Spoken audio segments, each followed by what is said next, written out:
ইসলামী আন্দোলন বাংলাদেশের কেন্দ্রীয় সহ দপ্তর সম্পাদক অ্যাডভোকেট বরকতুল্লাহ লতিফ বলেছেন, সংস্কার প্রস্তাবগুলো যদি বাস্তবায়ন না হয় তাহলে জেলাও সে কদু রয়ে যাবে। আমরা আহ্বান জানাবো যে সংস্কার প্রস্তাবগুলো আসছে, এই সংস্কারগুলো পরিপূর্ণ বাস্তবায়নের মাধ্যমে তারপর যেন নির্বাচন দেওয়া হয়। আজকে অনেকেই বলেছেন যেন তেন সংস্কার করে নির্বাচন। আমরা দেখছি অনেকে ক্ষমতায় গিয়ে বলে আমরা ৭৪-এর কালো আইন বাতিল করব। অনেকে অনেক সুন্দর সুন্দর কথা বলেন, নির্বাচনের পর ক্ষমতায় আসলে তারা সব ভুলে যায়।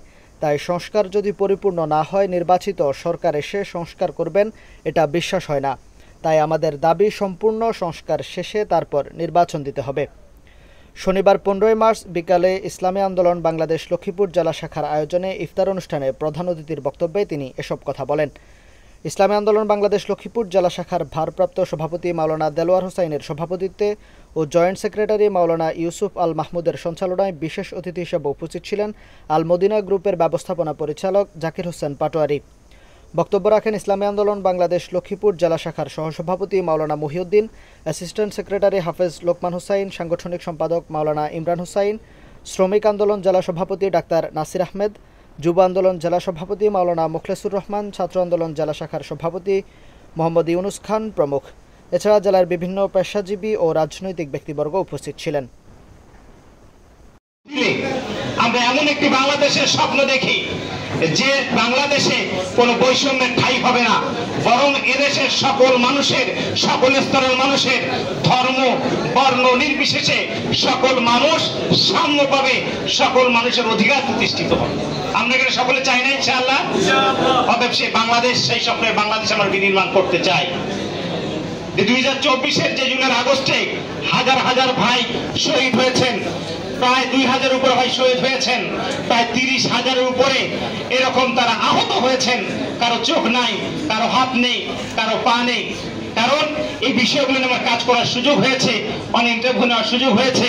কি যে একটা অবস্থা, বাস্তবে না দেখলে বিশ্বাস করা যায় না। প্রিয় সাথী ও বন্ধুগণ, আমার আগের বন্ধুরা বেশ কিছু কথা বলেছেন। এক ভাই উনি 8টি পয়েন্টের কথা বলেছেন। এই প্রত্যেকটা পয়েন্টের সাথে আমি একমত পোষণ করছি। এই বিষয়গুলো এখন আজকে শঙ্কার বিষয় রয়ে গেছেন। আর অনেকে অনেক কথা বলেছেন, প্রত্যেকটাই গুরুত্বপূর্ণ কথা।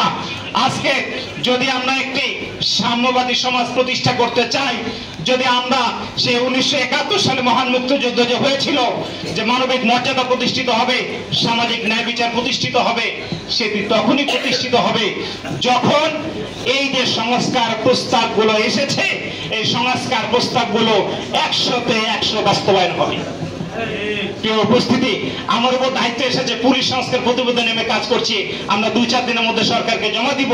প্রত্যেকটা বিষয় গবেষণার মাধ্যমে বিষয়গুলো নিয়ে আসা হয়েছে। কোন কোন জায়গায় পুলিশ দুর্নীতি করছে, দুর্বৃত্তায়ন করছে, সেখানে বন্ধ করার জন্য বেশ কিছু সুপারিশ নেওয়া হয়েছে।